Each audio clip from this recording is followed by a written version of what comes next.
It's time to give everyone the long-awaited details of the special day. There is actually a right way to assemble your invitations and mail them out.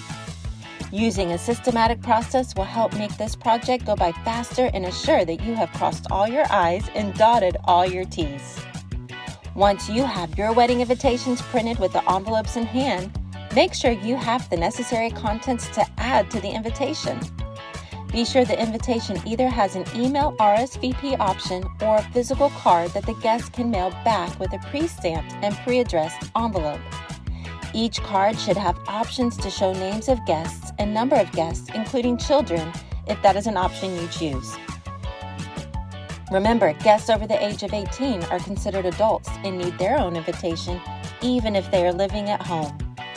Don't forget to include a deadline for the guests to mail in their RSVPs.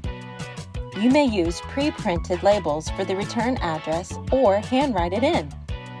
Either way, it is common courtesy to have this already done for your guests, so all they have to do is say yes or no and return the RSVP in the mail.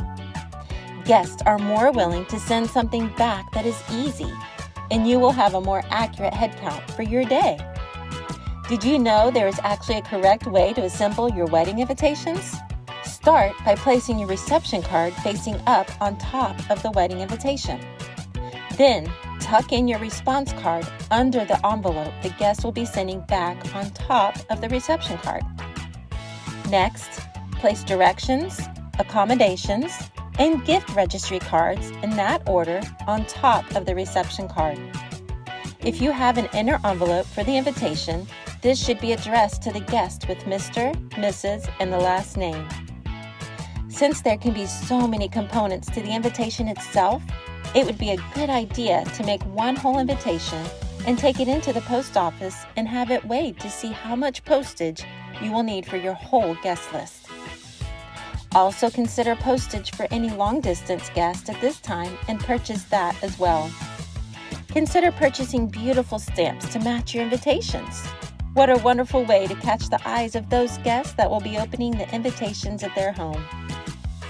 Now, call up your crew of helpful hands to get busy stuffing envelopes and licking stamps. Consider making it a fun affair by watching your favorite wedding movies and indulging in some delicious, non-sticky snacks.